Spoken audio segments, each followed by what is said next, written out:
أعوذ بالله من الشيطان الرجيم يا أيها الإنسان ما غرك بربك الكريم.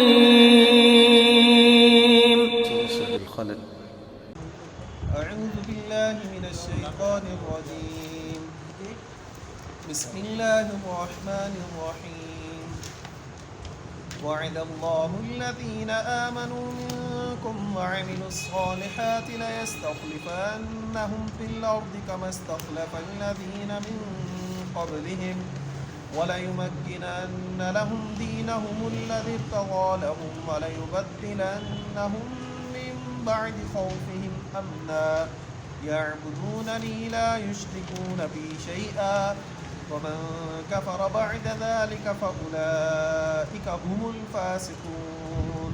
وأقيموا الصلاة وآتوا الزكاة وأطيعوا الرسول لعلكم ترحمون. لا تحسبن الذين كفروا معجزين في الأرض ومأواهم النار ولبئس المصير. اللهم انفعنا بما علمتنا وعلمنا ما ينفعنا وزدنا علما. اللهم أرنا الحق حقا وارزقنا اتباعه وأرنا الباطل باطلا وارزقنا اجتنابه.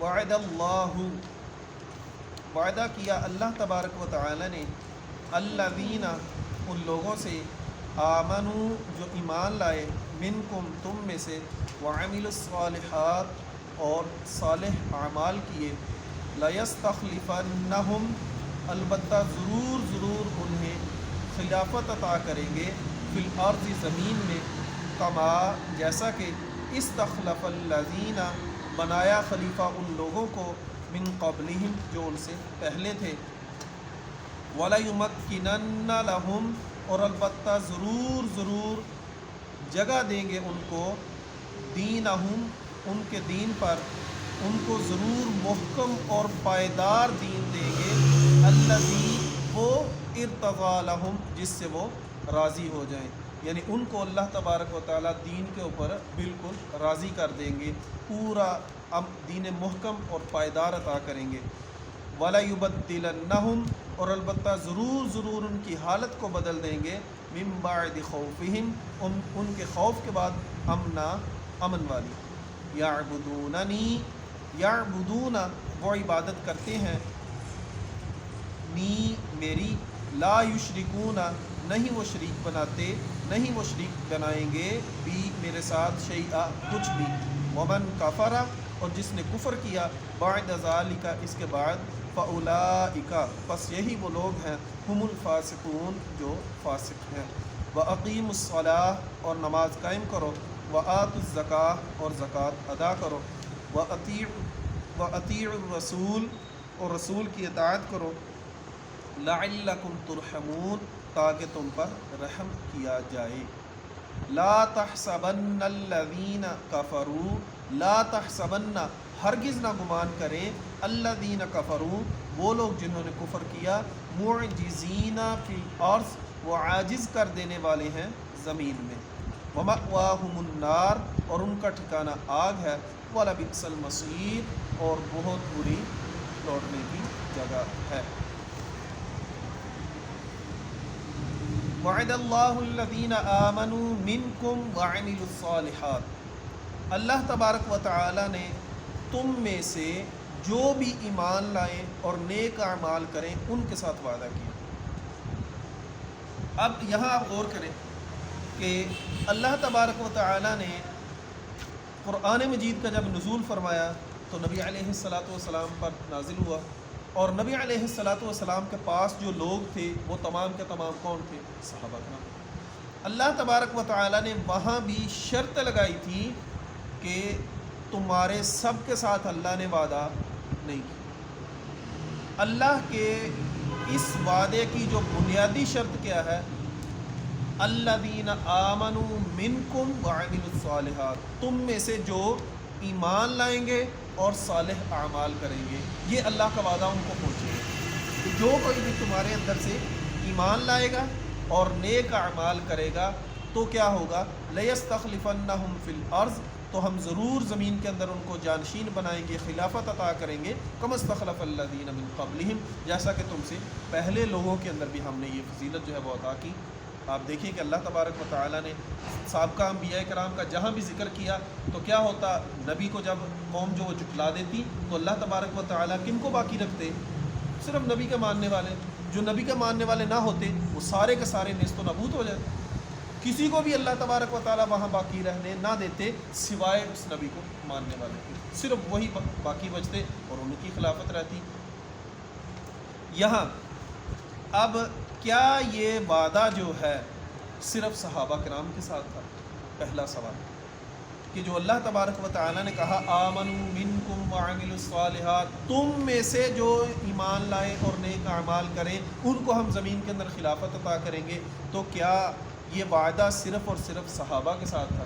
نہیں، کیونکہ اگلی جو بات ہے نا كَمَا اسْتَخْلَفَ الَّذِينَ مِن قَبْلِهِمْ، جیسا کہ ہم نے آپ سے پہلے بھی لوگوں کو خلافتیں عطا کی، تو آپ سے پہلے یعنی نبی علیہ الصلاۃ والسلام سے پہلے سابقہ انبیاء کے اندر بھی آپ دیکھیں کہ ایک نبی کو جب اللہ تبارک و تعالیٰ دنیا کے اندر ایک رسول کو یا نبی کو بھیج دیتے تو کب تک وہ قوم عروج کے اوپر رہتی؟ جب تک وہ قوم جو ہے اللہ کے ساتھ شریک نہیں ٹھہراتی، اخلاقی اعتبار سے وہ قوم پستی کا شکار نہیں ہوتی، اللہ تبارک و تعالیٰ ان کو جو ہے عروج عطا کرتے تھے۔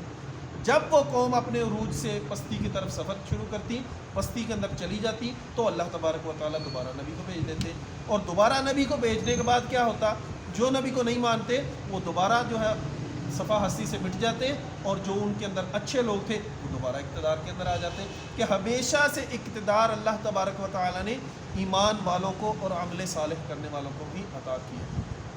اور اس کے بعد بھی ایسے ہی سلسلہ حضرت عدی بن حاتم رضی اللہ عنہ بیان کرتے ہیں کہ میں نبی علیہ الصلاۃ والسلام کے پاس بیٹھا ہوا تھا تو ایک آدمی آیا اور اس نے آ کے نبی علیہ الصلاۃ والسلام سے شکایت کی کہ بہت حالات تنگ ہو گئے ہیں، غربت ہے، افلاس ہے، قحط سالی ہے۔ اور دوسرا آیا، دوسرے نے آ کے لوٹ مار کی شکایت کی، اللہ کے نبی بہت حالات تنگ ہو گئے ہیں، لوٹ مار بہت زیادہ ہو گئی ہے۔ تو نبی علیہ الصلاۃ والسلام نے فرمایا کہ ان قریب ایسا وقت آئے گا کہ ایک عورت جو ہے وہ ہیرا سے جو ہے تنے تنہا سفر کرے گی، کعبۃ اللہ کا طواف کرنے کے لیے آئے گی، اور کعبۃ اللہ کا طواف کر کے جائے گی، سوائے اللہ کے اس کو کسی کا خوف نہیں ہو۔ دوسرا نبی علیہ الصلاۃ والسلام نے فرمایا کہ تم لوگ کیسر کے کسریٰ کے خزانوں کو فتح کرو گے۔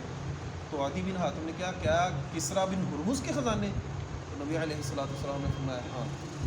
تیسرا نبی علیہ الصلاۃ والسلام نے فرمایا کہ آدمی اپنے ہاتھ کے اندر سونا چاندی لے کر گلیوں میں پھرے گا تو کوئی بھی اس سے زکوٰۃ لینے کے لیے تیار نہیں ہوگا۔ کیوں؟ زکوٰۃ کس کو ملتی ہے؟ غریب لوگوں کو۔ ہر کسی کے پاس اتنا مال ہوگا کہ اس کو بتایا جائے نا یہ لو بھائی زکوٰۃ، وہ زکوٰۃ نہیں لے گا۔ تحفہ ہدیہ ہر انسان قبول کرتا ہے، زکوٰۃ اگر کسی کو بتائی جائے گی کہ یہ زکوٰۃ کا مال لو، وہ زکوٰۃ قبول نہیں کرے گا۔ تو نبی علیہ الصلاۃ والسلام کی زندگی کے اندر ہی آپ دیکھیں کہ نبی علیہ الصلاۃ والسلام کی زندگی کے اندر صلح حدیبیہ تک کا جو عرصہ تھا یہ قدر مشکل رہا، لیکن صلح حدیبیہ کے بعد آپ دیکھیں کہ نبی علیہ الصلاۃ والسلام کو خیبر کے اندر سے اللہ تبارک و تعالی نے اس قدر مال عطا کیا تھا کہ تمام صحابہ جو تھے ان کے اندر جو تھے وہ بالکل فراوانی آ چکی تھی۔ خود نبی علیہ الصلاۃ والسلام اپنی ایک ایک بیوی کو اکثر کتنا مال عطا کرتے تھے؟ 80 من کھجوریں، 80 من کھجور ایک ایک بیوی کو عطا کیا کرتے تھے۔ آپ ذرا غور کریں، ہم جو ہیں 80 من چاول یا 80 من گندم نہیں لیتے، ہماری عمومی خوراک گندم ہی ہے نا۔ ہم میں سے چند گھرانے ہوں گے جو 80 من لیتے ہوں گے، اور نبی علیہ الصلاۃ والسلام ایک ایک بیوی کو 80 من دیتے تھے۔ اور وہ علیحدہ بات ہے، اللہ تبارک و تعالیٰ نے ان کا تقویٰ کیا بنایا تھا کہ وہ صدقہ خیرات اتنا کرتی تھی، وہ 80 من پھر بھی ختم ہو جاتی کہ وہ اتنا زیادہ صدقہ خیرات کرتی تھی۔ اور نبی علیہ الصلوۃ والسلام کی زندگی کے اندر ہی اللہ تبارک و تعالیٰ نے یہ نشانیاں پوری کی. اور آپ دیکھیں کہ ہرقل نے نبی علیہ الصلوۃ والسلام کو تحفے بھیجے، مصر سے نبی علیہ الصلوۃ والسلام کے پاس تحفے آئے، شاہ مقوقس نے آپ کو تحفے تحائف بھیجے، نجاشی نے آپ کو تحفے تحائف بھیجے، کہ یہ ان میں سے اکثر جو تھی نبی علیہ الصلوۃ والسلام کی بشارتیں آپ کی زندگی کے اندر ہی پوری ہو گئیں. اور عدی بن حاتم کہتے ہیں کہ پھر پہلی بشارت کیا تھی کہ ہیرا سے ایک خاتون آئے گی کعبۃ اللہ کا طواف کرنے کے لیے. کہتے ہیں میں نے خود دیکھی کہ ایک خاتون تنے تنہا ہی زیور اس نے پہنا ہوا ہے، اللہ کے علاوہ کسی کا اس کو خوف نہیں ہے، کہ صرف اللہ کا خوف ہے، تنے تنہا آئی ہے اور اس نے کعبۃ اللہ کا طواف کیا. اور دوسری بات کہ کسریٰ بن ہرمز کے خزانوں کو حاصل کرنا، کہتے ہیں میں اس لشکر کے اندر موجود تھا، میں اس لشکر کے اندر موجود تھا جنہوں نے کسریٰ کی جو ہے وہ سلطنت کو تہ و تیگ کیا. تیسری کیا تھی؟ نبی علیہ الصلوۃ والسلام نے فرمایا تھا کہ آدمی زکوٰۃ کا مال لے کر گلیوں میں پھریں گے اور کوئی زکوٰۃ لینے والا جو ہے وہ موجود نہیں ہوگا. عثمان غنی رضی اللہ عنہ کے دور کے اندر یہ وقت بھی آیا کہ مسلمانوں کو اللہ تبارک و تعالیٰ نے اس قدر مالی فراوانی عطا کی تھی. مسلمان مدینہ کی گلیوں کے اندر پھرتے تھے، کوئی زکوٰۃ لے لے، کوئی زکوٰۃ والا موجود نہیں ہوتا تھا، کوئی زکوٰۃ نہیں لیتا تھا. لیکن پھر وہی بات، شرط کیا تھی؟ آمنوا منکم وعملوا الصالحات. جب تک یہ دو باتیں مسلمانوں کے اندر رہیں تو اللہ تبارک و تعالیٰ نے ان کو ویسے ہی جو ہے مالی فراوانی، دنیا کے اندر خلافت جو اللہ تبارک و تعالیٰ کی خلافت تھی اس کو قائم و دائم رکھا. اس کے بعد نبی علیہ الصلوۃ والسلام نے فرمایا کہ ان اللہ زوالی الارض، اللہ تبارک و تعالیٰ نے میرے لیے زمین کو لپیٹ دیا. فرأیت مشارقها و مغاربها، میں نے اس زمین کے مشرق اور مغرب کو دیکھا، کہ میں نے زمین کے مشرق اور مغرب کو دیکھا. وَإِنَّ أُمَّتِي، اور بے شک میری امت، سَيَبْلُغُ مُلْكُهَا، ان قریب پہنچے گی ان کی بادشاہت، مَا زُوِيَ لِي مِنْهَا، جو کچھ بھی زمین کے اندر سے میرے لیے سمیٹ دیا گیا وہاں تک میری امت کی بادشاہت جو ہے وہ پہنچے گی. وَأُعْطِيتُ الْكَنْزَيْنِ الْأَحْمَرَ وَالْأَبْيَضَ، اور مجھے سرخ اور سفید خزانے عطا کیے. آپ دیکھیں کہ نبی علیہ الصلوۃ والسلام کے دور کے اندر، عثمان غنی رضی اللہ عنہ کے دور کے اندر مسلمانوں کی فتوحات افریقہ تک پہنچ چکی تھی. امیر معاویہ رضی اللہ عنہ کے دور کے اندر کہاں تک؟ یہ بر صغیر تک پہنچ چکے تھے. سارا یورپ فتح، افریقہ فتح، ایشیا تک مسلمان جو تھے وہ پہنچ گئے تھے. اور اس کے بعد نبی علیہ الصلوۃ والسلام نے فرمایا کہ حضرت جابر بن سمرہ رضی اللہ عنہ بیان کرتے ہیں کہ ایک دفعہ میں اپنے والد کے ساتھ نبی علیہ الصلوۃ والسلام کے پاس آیا تو آپ نے فرمایا لا یزال ھذا الدین عزیزا منیعا الی 12 خلیفۃ، یہ دین 12 خلیفوں تک خوب غالب اور محفوظ رہے گا. پھر آپ صلی اللہ علیہ وآلہ وسلم نے ایک بات کی جو کہتے ہیں کہ میں نہیں سمجھ سکا، لوگوں کے شور کی وجہ سے میں بات کو سمجھ نہیں سکا. اس وجہ سے پھر میں نے اپنے والد سے پوچھا کہ وہ نبی علیہ الصلوۃ والسلام نے کیا بات کی تھی. تو انہوں نے مجھے فرمایا کہ آپ نے فرمایا تھا کلہم من قریش، کہ وہ 12 جو خلیفہ ہوں گے وہ کہاں سے ہوں گے؟ 12 کے 12 ہی قریش میں سے. یعنی کہ نبی علیہ الصلوۃ والسلام نے یہ مسلم کی حدیث سے بات کی، صحیح مسلم کی حدیث سے بات کی کہ نبی علیہ الصلوۃ والسلام نے جب خود سے فرما دیا کہ قریش کے اندر سے اللہ تبارک و تعالیٰ 12 خلیفے جو ہے وہ عطا کریں گے، کہ خلافت جو ہے وہ 12 خلیفے جو ہے وہ ان کو اللہ تبارک و تعالیٰ خلافت عطا کریں گے اور سب کی سب جو ہے وہ غالب ہوگی. دنیاوی اعتبار سے ان کے اندر کمی کوتاہی موجود ہے، لیکن چونکہ سب سے بہترین دور کس کا ہے؟ نبی علیہ الصلوۃ والسلام کا. اگر بقیہ دور بھی ویسے ہی بالکل کامل و اکمل رہتے تو نبی علیہ الصلوۃ والسلام کے دور کے اندر اور بعد کے دور کے اندر فرق تو نہ ہوتا. دنیاوی اعتبار سے، دینی اعتبار سے نبی علیہ الصلوۃ والسلام کا دور جو ہے وہ بہترین دور تھا. اس کے بعد صدیق اکبر رضی اللہ عنہ کا دور، حالانکہ صدیق اکبر رضی اللہ عنہ کے دور کے اندر آپ دیکھیں کیا منکرین زکوٰۃ کا فتنہ نہیں آیا، داعیان نبوت کا فتنہ نہیں آیا، لیکن مسلمانوں کے لیے بہترین دور تھا صدیق اکبر رضی اللہ عنہ. اور اس کے بعد عمر فاروق رضی اللہ عنہ کا دور دیکھیں، عثمان غنی رضی اللہ عنہ کا دور دیکھیں، علی المرتضیٰ رضی اللہ عنہ کا دور دیکھیں، کہ یہ سارے کے سارے ادوار جو ہیں وہ آہستہ آہستہ جو ہے بتدریج مسلمانوں کی اپنی اندرونی انتشار کی وجہ سے اور ان کے ایمان اور عمل صالح کو ترک کرنے کی وجہ سے ان کے اندر قدرے جو ہے وہ انتشار آیا، کیونکہ اللہ تبارک و تعالیٰ نے واضح فرمایا تھا وَلَا تَهِنُوا وَلَا تَحْزَنُوا وَأَنْتُمُ الْأَعْلَوْنَ، کہ تم نے یہ دو کام نہیں کرنے، کہ اپنے آپ کو جو ہے نرم نہیں کرنا، غم نہیں کرنا، تم ہی غالب رہو گے۔ اگر تم آپس کے اندر لڑے تو تمہاری ہوا نکل جائے گی۔ تو جب مسلمان آپس کے اندر قتال کیا تو ان کی ہوا نکل گئی، لیکن پھر بھی دوسروں کو مسلمانوں نے غالب آنے نہیں دیا۔ جہاں کہیں بھی جس محاذ کے اندر بھی مسلمان گئے ہیں، کسی محاذ کے اندر مسلمانوں کو شکست نہیں۔ آپ دیکھیں کہ مسلمان جو ہے وہ ہمیشہ غالب رہے، لیکن جب مسلمانوں نے ان چیزوں کو چھوڑ دیا، آمنوا منکم وعملوا الصالحات، کہ ایمان اور عمل صالح کو جب مسلمانوں نے چھوڑا تو اللہ تبارک و تعالیٰ نے پھر مسلمانوں کو بھی جو ہے وہ زوال پذیر ہو گئے، ان کو پستی کی طرف دھکیل دیا۔ اور آج بھی بالکل ویسے ہی ہے کہ کیا آج بھی اگر کوئی قوم جو ہے وہ ایمان اور عمل صالح کو اپنائے تو کیا اللہ ان کو جانشین بنائیں گے؟ بالکل جانشین بنائیں گے۔ کیوں؟ نبی علیہ الصلاۃ والسلام کی قرب قیامت کی جو نشانیاں ہیں، ان نشانیوں میں سے ہے کہ نہیں کہ دین ایک دفعہ دنیا پر غالب ہوگا، دین غالب ہوگا، عیسیٰ علیہ السلام آئیں گے، امام مہدی آئیں گے تو دین غالب ہوگا۔ کیوں غالب ہوگا؟ ان کے انہی اعمال کی وجہ سے کہ وہ اللہ تبارک و تعالیٰ پر پختہ ایمان لائیں گے اور عمل صالح کریں گے۔ جب وہ عمل صالح کریں گے تو وہ صحابہ کا دور تو نہیں ہے، نبی علیہ الصلاۃ والسلام سے کتنے سال بعد کا، سینکڑوں سال بعد کا دور ہے، لیکن جب انہوں نے اپنے اندر یہ دو خوبیاں پیدا کی، ایمان اور عمل صالح، تو اللہ تبارک و تعالیٰ ان کو کس قدر عروج بخشیں گے کہ قرب قیامت کی نشانیوں میں سے کیا ہے کہ پتھر بھی پکارے گا کہ اے مسلمان میرے پیچھے فلاں یہودی چھپا ہے، اس کو آ کے قتل کر۔ خود غور کرو اس ایمان کی حالت کیا ہوگی، اس مسلمان شخص کے ایمان کی حالت کیا ہوگی کہ حجر اس کو بول کے بتائے گا، شجر اس کو بول کے بتائے گا۔ صرف کیا ہے، انسان کو جو ہے وہ اپنے آپ کو بہتر کرنا ہے۔ فرشتوں سے بہتر ہے انسان بننا، مگر اس میں پڑتی ہے محنت زیادہ۔ علامہ اقبال نے بھی یہی کہا ہے نا کہ وہ کیسے شعر ہے، فرشتے اتر سکتے ہیں تیری نصرت کو، کتار اندر کتار اندر، ہاں فضائے بدر پیدا کر، فضائے بدر پیدا کر، اتر سکتے ہیں فرشتے تیری نصرت کو، کتار اندر کتار اب بھی۔ کیونکہ میں شاعر تو نہیں، لیکن علامہ اقبال نے بھی یہی کہا کہ اپنے اندر تم ایمان پیدا کرو، اگر تم ایمان پیدا کرو گے تو آج بھی فرشتے تمہاری نصرت کو جو ہے وہ زمین پر اتریں گے۔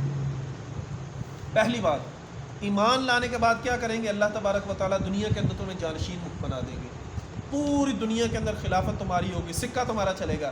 آپ کو پتہ ہے کہ مسلمانوں نے کئی جنگیں ایسے بھی جیتی ہیں کہ ایران کی ایک جنگ جو ہے اس کے اندر صرف مسلمانوں نے دریا کے اندر گھوڑے ڈالے تو ایرانی فوج نے مقابلہ نہیں کیا تھا، وہ ڈر گئے تھے کہ اتنا بڑا دریا جو ہے وہ کوئی انسان عبور کر سکتا نہیں۔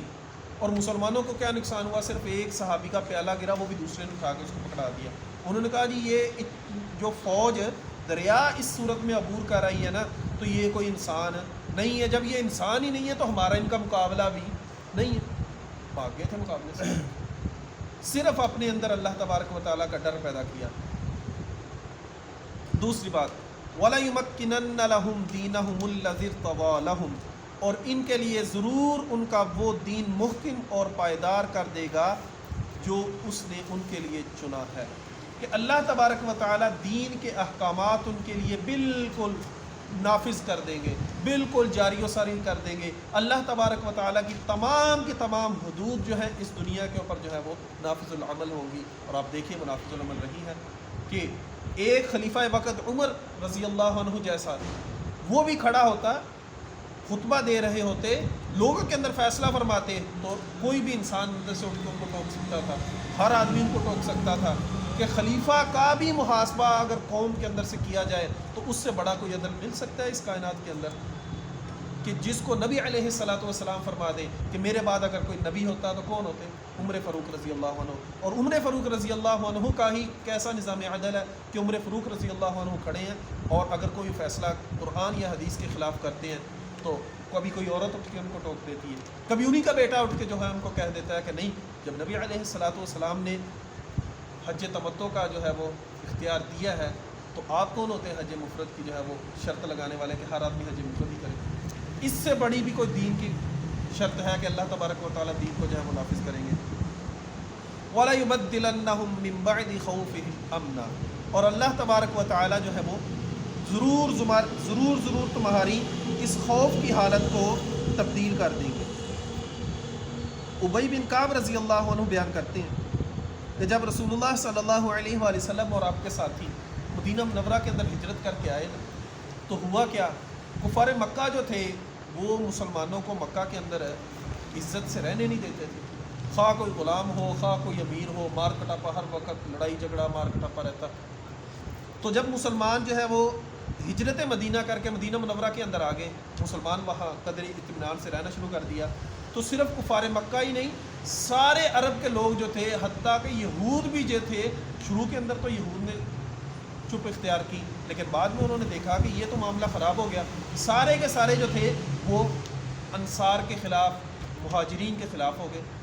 ہر وقت ابی بن کعب رضی اللہ عنہ نے جو مثال دی ہے نا، وہ کہتے ہیں وہ ہمارے اوپر ایسے حملہ آور ہونا چاہتے تھے جیسے ایک کمان سے نکلنے والا تیر، گویا کہ سب کا فیصلہ ایک ہی فیصلہ تھا کہ ان کو ختم کر دیا جائے۔ اور آپ دیکھ لیں اسی کا نتیجہ ہے کہ چھوٹے چھوٹے مارکے تو ہوتے رہے۔ دوسری ہجری کے اندر ہی جنگ بدر ہوئی ہے نا، دوسری ہجری سے پہلے، یہ جنگ بدر سے پہلے اکثر کتنی دفعہ مسلمانوں کی اور کفار کے آپس میں مسئلے مسائل ہوئے؟ 7 دفعہ مل گیا، چھوٹی بڑی 7 جو ہے وہ آپس میں ایک دوسرے کے ساتھ جب چھوٹی موٹی لڑائیاں ہو چکی صرف 1.5 سال کے اندر، 1.5 سال کے اندر 7 دفعہ آپس کے اندر لڑائیاں ہو چکی، اس سے بڑی بھی کوئی مثال ملتی ہے؟ اور جنگ بدر آپ دیکھیں بہت بڑی جنگ تھی جس کو اللہ تبارک و تعالیٰ نے یوم الفرقان کہا، لیکن ہوتا یہ کہ ہم یہ خیال کرتے کیا اس قدر حالات تنگ ہے، کبھی ایسا بھی موقع آئے گا کہ کیا ہم اس وقت تک زندہ رہیں گے کہ ہم اس مدینہ منورہ کے اندر آرام سے سکون سے زندگی بسر کریں؟ کیونکہ نبی علیہ السلام کے لیے ہر وقت رات کو پہرا دیا جاتا تھا کہ نبی علیہ السلام کو کوئی نقصان نہ آ کے پہنچائے۔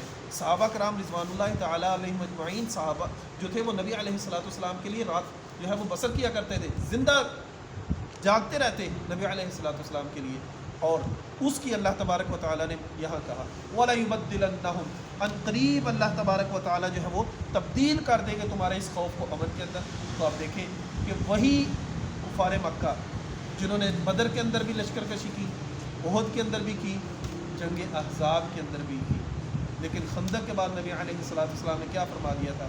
بس اب کے بعد کفار تمہارے اوپر لشکر کشی نہیں کریں گے، اب تم ہی ان کے اوپر چڑھائی کرو گے۔ تو آپ دیکھیں کہ اس کے بعد نبی علیہ السلام نے جیسے ہی صلح حدیبیہ کیا، اس کے بعد کسی کو جرت نہیں ہوئی مدینہ منورہ کی طرف رخ کرنے کی، اگر کوئی آیا ہے تو ایمان قبول کرنے کے لیے، اس کے علاوہ کوئی یعنی غلط عقیدے سے، غلط نظریے سے نبی علیہ السلام کی طرف نہیں۔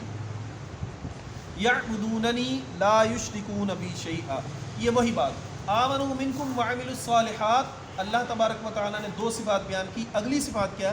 یعبدوننی، کہ وہ میری عبادت کریں گے، لا یشرکون بی شیئا، میرے ساتھ کسی کو بھی شریک نہیں ٹھہرائیں گے، کسی کو بھی دنیا کے اندر شریک نہیں ٹھہرائیں گے۔ ومن کفر بعد ذلک، اور جو کوئی اس کے بعد بھی کفر کرے، فاولئک هم الفاسقون، تو وہ یقینی طور پر وہی لوگ جو ہے وہ فاسق ہوں گے۔ اور وَأَقِيمُوا الصَّلَاةَ، اور نماز قائم کرو، وَآتُوا الزَّكَاةَ، اور زکوٰۃ ادا کرو، وَأَطِيعُوا الرَّسُولَ، اور رسول کی اطاعت کرو، لَعَلَّكُمْ تُرْحَمُونَ، تاکہ تم پر رحم کیا جائے، لَعَلَّكُمْ تُرْحَمُونَ، شاید کہ تم پر رحم کیا جائے۔ یہ خوبیاں تم اپنے اندر پیدا کرو گے تو اللہ تبارک و تعالیٰ تمہارے اوپر رحم کریں گے، اور جب اللہ تبارک و تعالیٰ رحم کریں گے تو دنیا کی کوئی چیز نقصان پہنچا سکتی نہیں۔ لا تحسبن الذین کفروا معجزین فی الارض، لا تحسبن الذین کفروا، کافر کبھی بھی یہ خیال نہ کریں، معجزین فی الارض، کہ وہ اللہ تبارک و تعالیٰ کو اس زمین کے اندر کسی بھی طرح عاجز کر سکتے ہیں، کہ وہ اللہ تبارک و تعالیٰ کو عاجز کر سکتے نہیں۔ وَمَأْوَاهُمُ النَّارُ، اور ان کا ٹھکانہ جو ہے وہ کیا ہے؟ آگ ہے۔